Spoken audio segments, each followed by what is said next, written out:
جس کو عیسیٰ علیہ السلام نے آسمانی بادشاہت کہا ہے. کبھی غور تو کیجئے گا آپ، جو چاہیں گے ملے گا. اللہ اکبر. کون سے محلات، کون سی گاڑیاں، کون سی عیش پسندی کی زندگی ہے جس کا ہم تصور کر سکتے ہیں جنت کے اندر وہ موجود نہ ہو. اللہ اکبر. جنت کے اندر زندگی ہے، موت نہیں ہے. صحت ہے، وہاں بیماری نہیں ہے. وہاں رحمت ہے، وہاں نقمت نہیں ہے. وہاں لذت ہے، وہاں الم نہیں ہے. وہاں خوشی ہے، وہاں غمی نہیں ہے.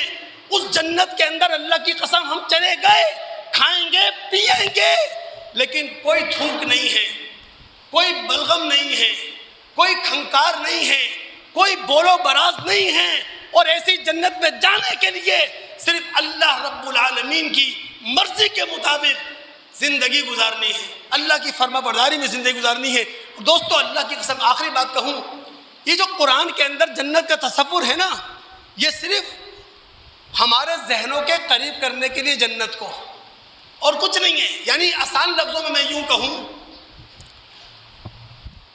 بادشاہی کے جو اسباب، بادشاہی کے جو لوازم تھے، اللہ رب العالمین نے بادشاہی کے اسباب اور لوازم کو مستعار لے کر اپنی آسمانی بادشاہت کو بیان کیا ہے.